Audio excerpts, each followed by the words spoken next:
So welcome to Murder He Wrote. Today, I want to speak about a very important case which is really dear to me, something I wanted to record it for a while. And when I started this channel, this actually inspired me to start this channel. And it's about the murder, the brutal murder, in fact, of Matthew Shephard.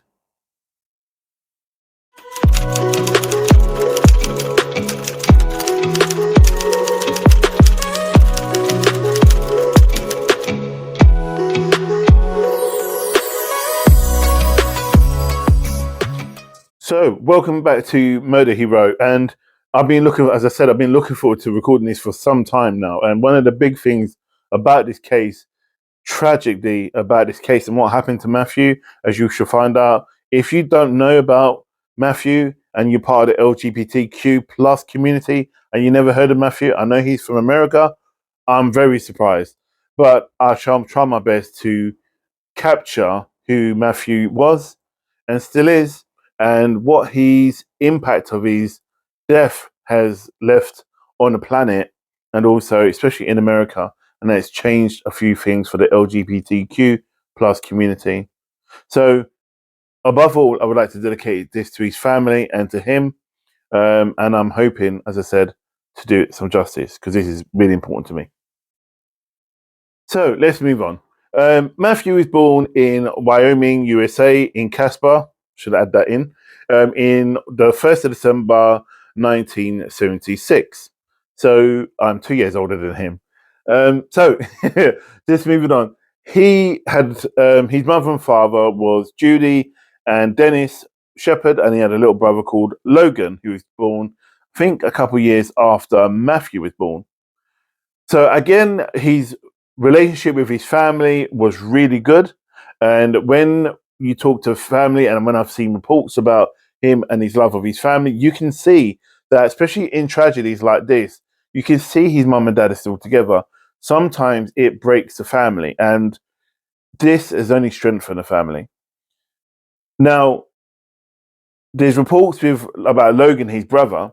That is really great bond between each other. They were really like best friends, and I'm not surprised because Logan, from what I've seen, seems like a really nice guy. So does Matthew. Now, of course, growing up in the 90s or even in the 80s was a bit of a challenge. Homosexuality was a bit of a taboo. We had the AIDS, and also HIV was very much pinned on homosexuality. And if you were gay, you weren't allowed to go into certain bars, some certain clubs. But however, you had some gay friendly and bars and clubs, which you will find out as I'm recording this video. Who was Matthew? And when I first came across Matthew, being by myself, first thing that I captured was this gorgeous looking young man. He was, I have to say, drop dead gorgeous. He had amazing blue eyes. And for the fact is that he had, and he's known for having, they call them tracks, but it's actually braces, made him stand out. And now when I've been looking into Matthew and who he was, and like listening to reports from his friends, and obviously from his family and so on, it's all very much the same what they say. He was a nice guy, would always help people, would always bend over backwards for people, would always support people, would always be there for people. In fact, I saw a report, I think it's a video I saw, where he went around along his road and wrote poems for everybody along that road and hand delivered them to them. He also was helping friends who were struggling. He would always be the first one to support him. Now, let me just explain about Matthew. He was as well a small frame guy. He was only 5'2", so he's relatively small. I'm like 5'9", and I think I'm short. So in the gay community, you normally get people who are 5'9", 5'10", 6 foot. Matthew's 5'2", right? He also was 7 stone, so he was light. But that didn't deter him, and he was specifically loved by many people. That's one thing I kept on seeing. This guy was loved by a lot of people, and I don't know if he knew how much he was loved, but I hope he does, because it showed whenever I was recording and whenever I was seeing, researching him, it was just how much people respected him, loved him, and just spoke about good things about this guy. However, even though he was loved, there were still those little people that would always like to pick on, obviously, the smaller guys, and he was bullied, he was picked on because of his small frame and his good looks.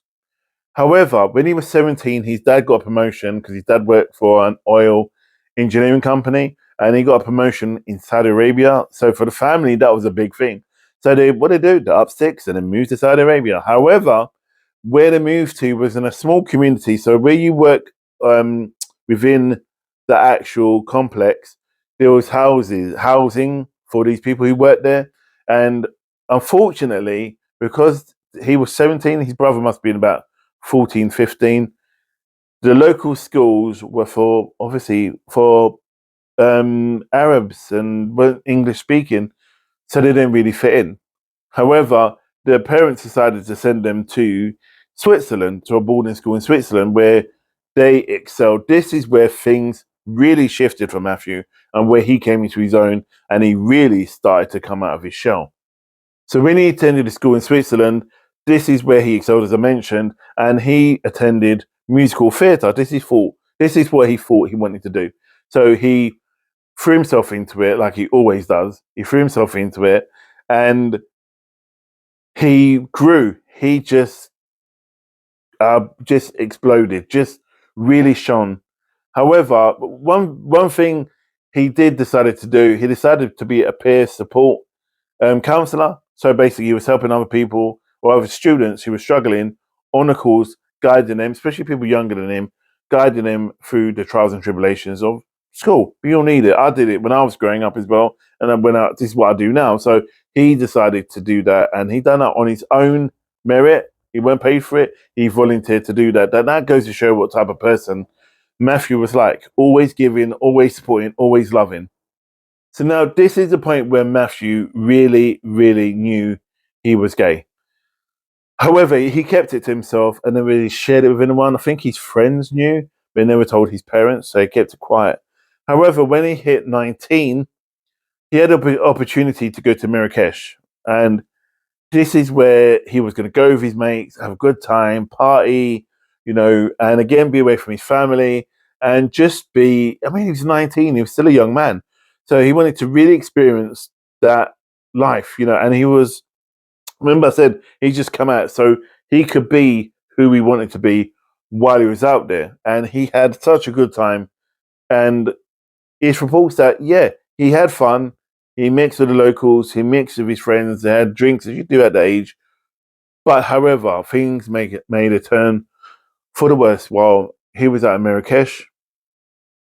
And this is where things get slightly darker at the early part of his life. So after a few drinks, he and his friends had a few drinks. Then obviously they decided to go back to the apartments where they were staying. But Matthew wasn't tired. So Matthew thought, let me go back out for another drink. So he went to a local bar. And he did, had a few drinks, and he was on his way back is when, as I mentioned, things got a bit dark for him. And this is what really touched me, what really brought me into his story. When he was walking back, he was jumped by 6 locals. Remember, he's in Marrakesh. He was attacked by 6 local people, all men. They robbed him, they beat him, and unfortunately, they sexually assaulted him one by one. Now, think about it. You've gone away, you've just come out to your friends, you're in a new country or going on holiday in a new country with your friends. And how many people we've all done it, gone away with our friends and had a good time. And then, unfortunately, Matthew gets sexually assaulted by 6 men. And unfortunately, he went to the police. The police looked into it. However, it came to nothing. Again, this is where Matthew goes for a darker side in his life. And it really, really, for Matthew, became probably one of the challenging times. But personally, I think this is what made him who he was and why it made him so powerful after this situation. And I know he went through a traumatic time, which led him to be more anxious, more depressed, and he didn't really trust a lot of people. I mean, he said that he stayed in a lot. He didn't go out. He started doing drugs. He started drinking. There's no reports if he started smoking, but I know he started drinking. Um, I mean, to be fair, I'm not surprised. You know what he's been through. Being a counselor myself, seeing people go through less traumatic things than that, and him coming from such a loving family, for this to happen to him while he was away. However, Matthew, as powerful and as amazing as he was, got help, went to see a therapist and helped him to begin to rebuild his life again. Okay, he not weren't fully over it, but he was, I believe, begun to live with it and to move forward. And then remember, he's just come out being gay as well. And this is something he wanted to embrace as a young man and live his life, especially in the 90s, where homosexuality was tough and also persecuted and also not given the full respect that it should be given. Not like today, when people come out, it's almost kind of like embraced. It was very much shunned, hidden, and you didn't express yourself. And it was a scary time if you went to meet men or other people, or if you're a lesbian and you went to meet other women. It could be really quite scary. And you know the histories of things happening to people with people that they just don't know. It was a risk they had to do, but they tried to fulfill their life and live their life the best way. So Matthew graduated and returned back home to the USA. Maybe he's in Switzerland. He returned back to the USA. However, he didn't go back to Wyoming. He decided to go to North Carolina. And he attended college, with a smaller college. I believe it was the Community College of North Carolina. I believe that's what it's called. This is when again he thought he'll be in a smaller community. He'll be able to just mix and blend in and not really stand out. However, you know, he's a good-looking guy, and he's also got these amazing blue eyes, and people always were drawn to those about him. And he had this warm nature, so he's always going to attract these people. And he did get on well there.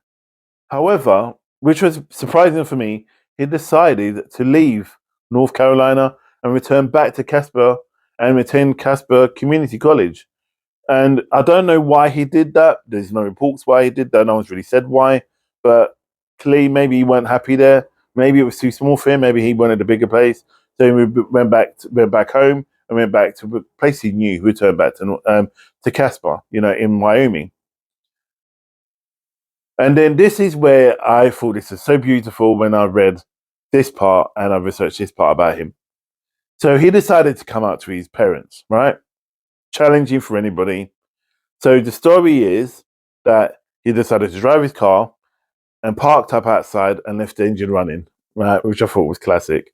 And went into his mum and said, "Mum, I need to tell you something." And his dad also. But his dad was downstairs in the basement. His mum was like, "What's wrong? What's wrong? Are you okay?" "Yeah, I need to tell you something." And his mum said, What's the matter?"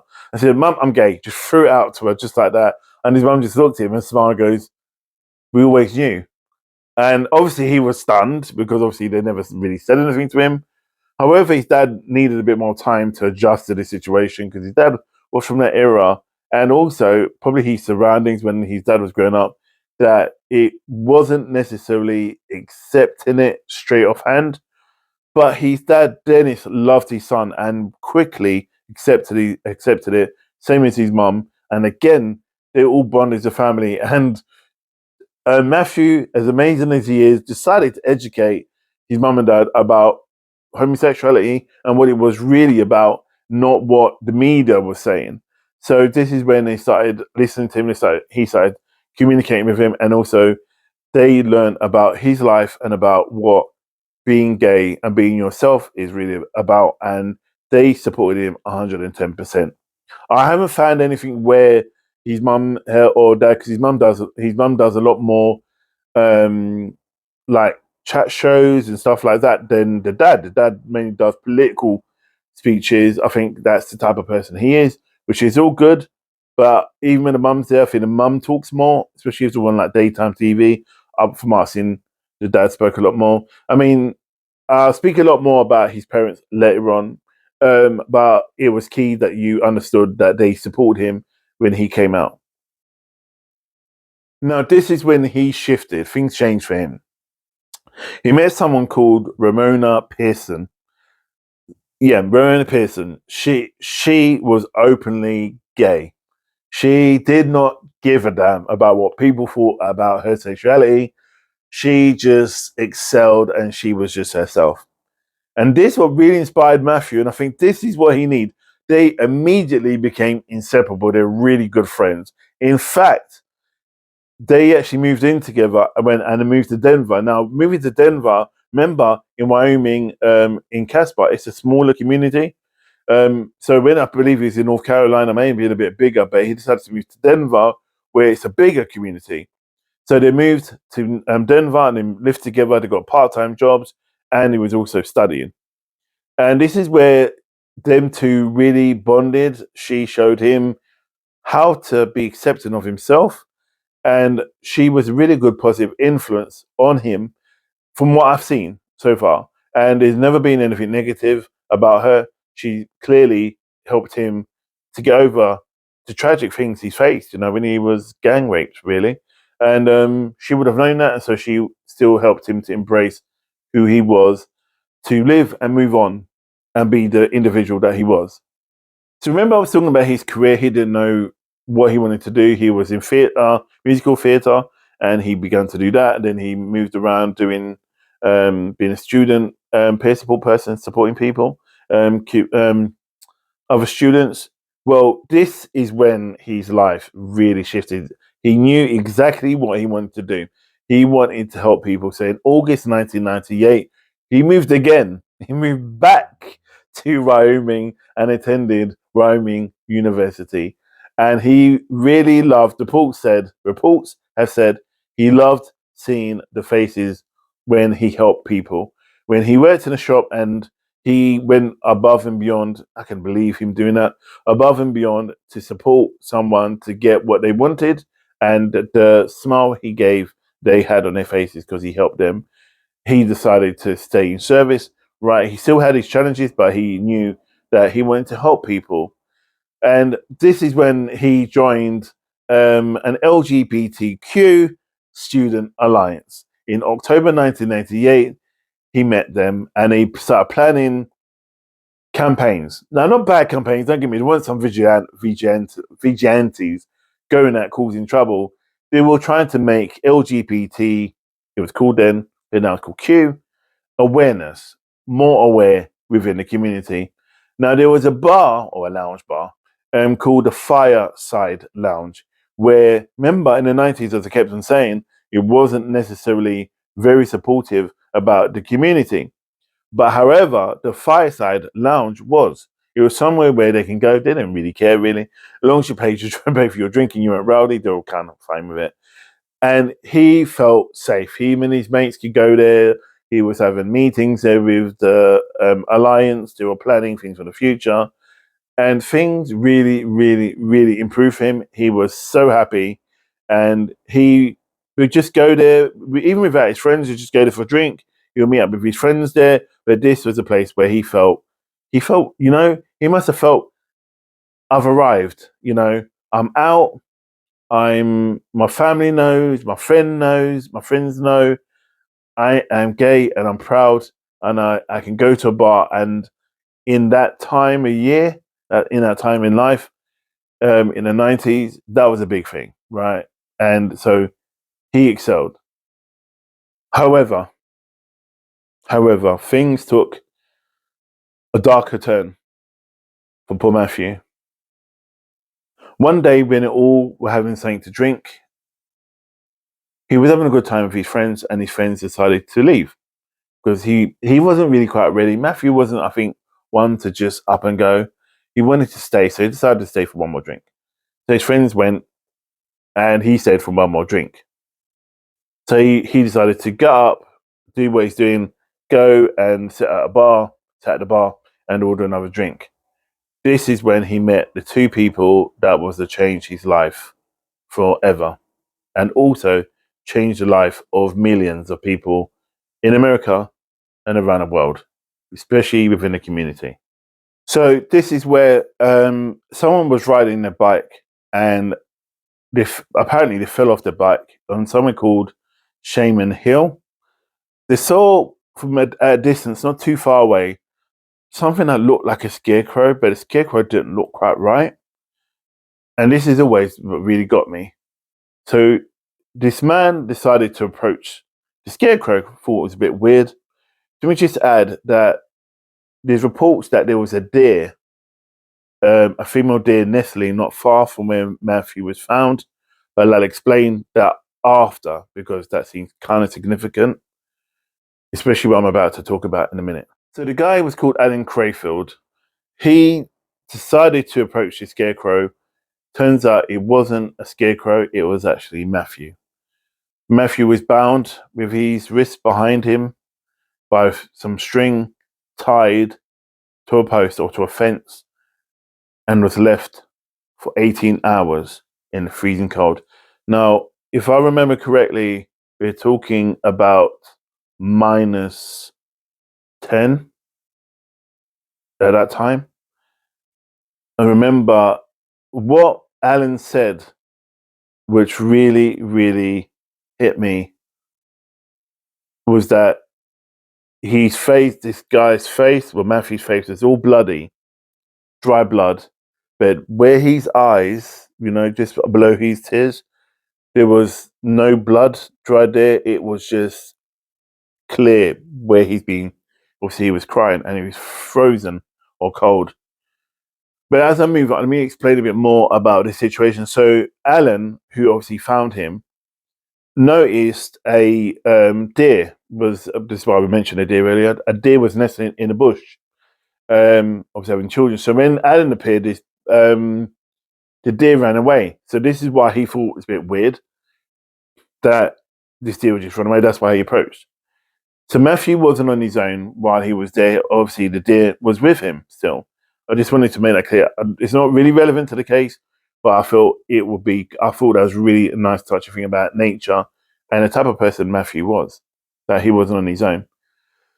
So anyway, Alan decided to jump back on his bike and vomited straight down to the nearest house. Obviously, remember them days you never had mobile phones. Remember, no mobile phones. You had to find a local house which you can use your phone. So managed to find a house, and he raised the alarm, and officer managed to get on. Was there in almost momentarily. Was there, but as this officer approached Matthew, remember, she's a police lady. She's a policewoman. She doesn't know. She knows paramedic, but she's not a paramedic. She knows about first aid, but she wouldn't know about how what if the paramedics were there. So she did what she did. So as she approached, she said that Matthew looked like a young boy. So she kept on saying to him, "Don't worry, lad. We're helping you. Don't worry, lad." And she tried to make an incision to open his mouth so he can breathe, to get his airways clear. But his jaw was so brutally battered that she couldn't really. She just about got his breathing. Thanks to the grace of God, the paramedics turned up, fought to save his life, and they arrived, took him away. But he was almost impossible to work out who he was. Now, there's a bit of twists and turns. I'm going to start jumping about a bit shortly, but it's going to be relevant to this section of the video and about what Matthew went through. And so I want to talk about his murder now, then opposed to saying it later on, because I want to talk about the cases and about him and about these other two people, animals, which caused this situation. So remember I said that he was bound to this post, right? And again, there was so what the police done, they checked all the local area, literally 50 meters around Matthew, right? So as they checked, they found blood spots. Yeah, where Matthew must have been, when he's getting tortured, he must have got away and then was dragged back and then tied to the post. Right? The reason I'm saying this because it bears relevance a bit later on. And Matthew was a fighter. They rushed him into the hospital, and he was just so badly damaged. He had bruises and cuts all over his body. He had concussion, not concussion. He had fractures in his head. I think there was like 4 fractures to his head. His face was bruised beyond to be recognized.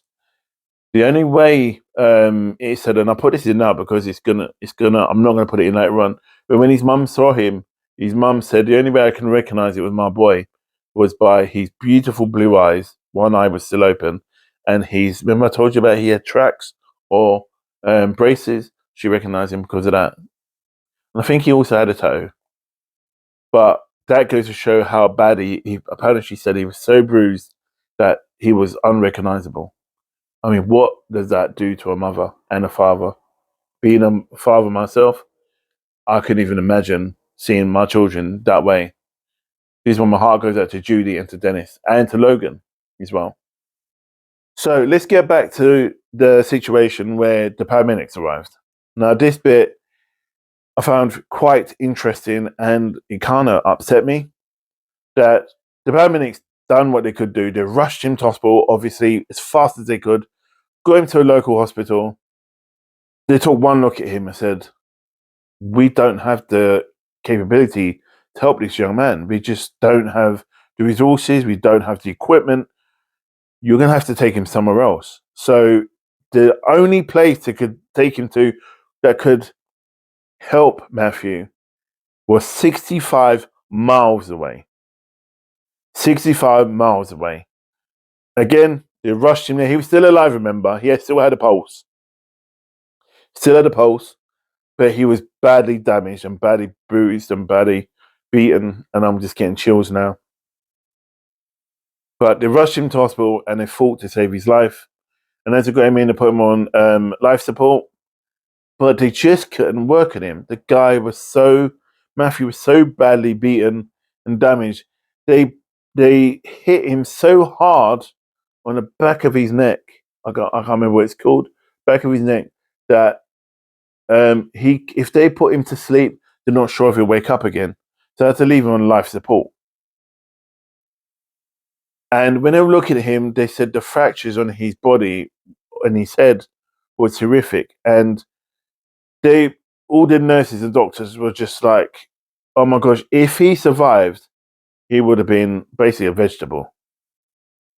And we all know that if you're going to get beaten that badly, you probably won't survive anyway. But we all know the truth, what happened to him. But that's the situation. If he survives, he will be a vegetable. Now, this all took place in the 7th of October, 1997. And remember, as I said, he was still alive, and I told you he was on life support. Let me just I'm going to read this here because I want to just make sure I get these words right, what they did to him and what the nurses and doctors said, what he suffered, right? So bear with me. Matthew took 20 blows to the head. One was so badly, it cracked his skull in several places. He had fractures in 4 different places.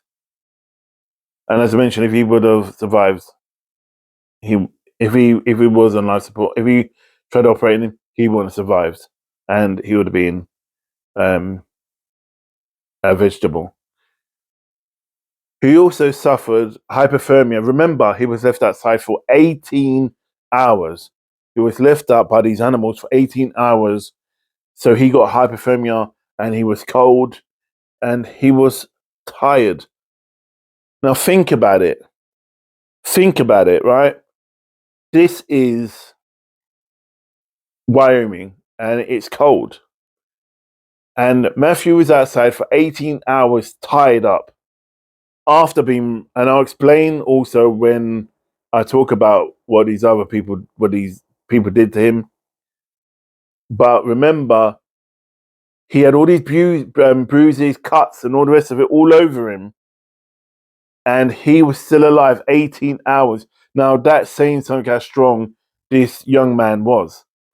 And he survived to that point. So, this is where I'm going to end part 1. And I'm going to continue part 2 shortly. So, look out for that.